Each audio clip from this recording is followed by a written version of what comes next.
The incredible story you're about to hear is a condensed summary of an hour and 50-minute interview with Zachary King, which I'll leave a link to below this video.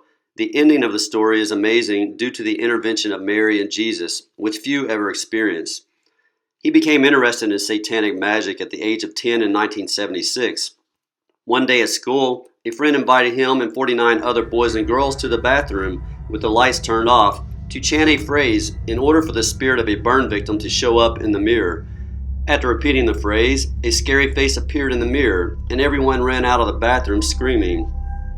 It was, of course, a demon they saw, and not a burn victim, though King didn't know that. Intrigued by this, he continued to repeat the phrase at home, inadvertently bringing a demon into his home rather than a burn victim. He still wasn't sure if this was a magic spell or not, and decided to say the phrase in front of the face, asking for money. The next day he found $5. At first he thought it might be a coincidence, but after repeating the spell and finding money each time, he realized magic is real. A few years later, at the age of 13, a bad friend took him to a local satanic coven. In his town of around 3,000, usually 100 to 150 adults and children showed up there. Some of their activities included watching inappropriate TV programs and committing other sins that violate the 6th and 9th commandment, but it took a while for him to realize this was a satanic coven. He eventually asked an adult if the coven was satanic, to which he was told yes, and asked if he wanted to be a member. Considering he was already addicted to many sins at his young age and didn't want to give them up, he asked what he needed to do to be a member.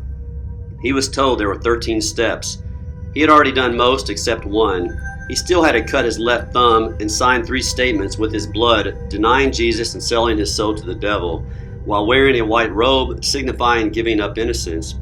He then had to bathe in a pool of animal and human blood and urine, followed by a shower and redressing in a black robe, signifying being baptized in a world of darkness. He consented, and after completing the 13 steps, a party was given celebrating his satanic membership. Now that he was a coven member, he necessarily participated in abortions, even though he had never seen or knew what it was. The first abortion he participated in was a late-term abortion, where the abortionist ripped the baby apart and threw it out to 50 women, kneeling on the floor, who cannibalized it. The reason this abortion was performed along with the spell which preceded it was in order to help a local town councilor pass a law he couldn't otherwise pass. When King was asked by the interviewer if the spell and abortion worked, he said yes. Eventually, King joined a second coven at the age of 18. He wanted to be the high magician or wizard, and thought that participating in more abortions would be the means whereby to attain the position. After 3 more years of assisted abortions and other immorality, he received a letter from the CEO of the Satanic Coven giving him the position he wanted as High Wizard, which he had been dreaming of for years. He found himself traveling everywhere and helping rock stars sell their souls through the Illuminati, while meeting actors, billionaires, kings, queens, and monarchs. But the only problem was, he was being watched and followed because the money he had access to from the satanic banking account didn't really belong to him. He realized he needed to get out of the coven for fear of his life. So in something like a thriller movie, he had to sneak out of the state he was living in without being caught. He picked a random spot in Oklahoma to live. Using an alias name to prevent being discovered, he worked secretly for some years and eventually decided to try to find further security by moving to Canada. Since he didn't have a passport, he couldn't cross the border, but heard that there was a spot in Vermont that didn't require one.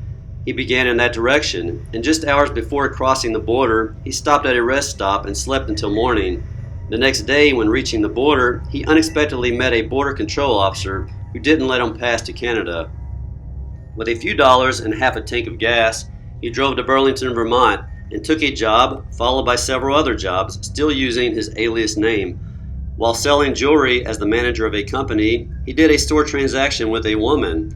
Before she left, he gave her a leaflet with a phone number to take a survey, and she in turn gave him a miraculous medal of the Blessed Virgin.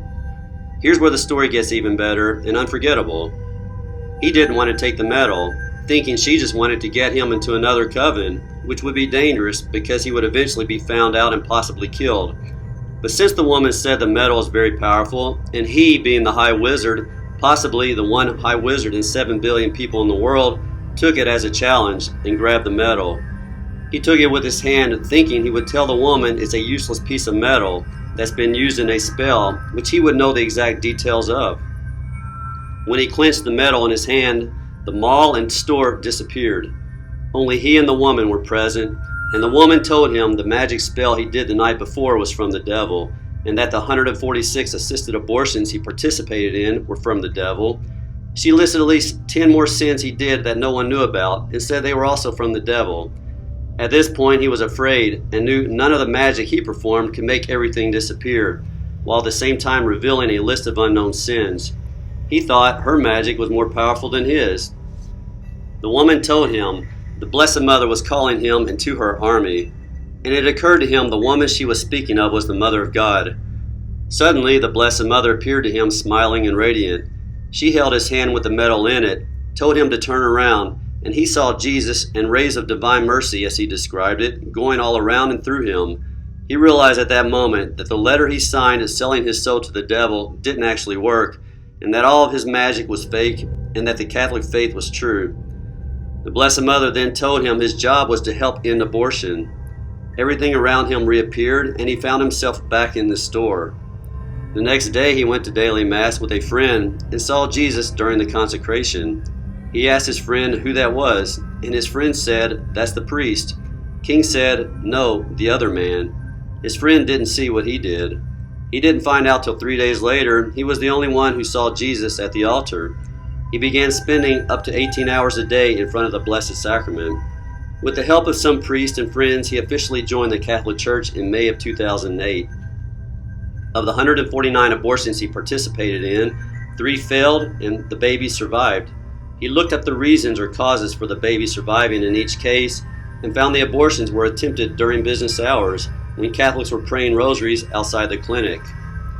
Zachary King's story presents hope for all who have had or helped someone have an abortion, and also hope in Our Lady's intercession on our behalf in spite of the gravity of our sins. How many listening to this can honestly say they committed more serious sins than King? Probably few, yet he was shown mercy, and so it is the case for us as well. King continues to use his alias name for safety purposes to this day.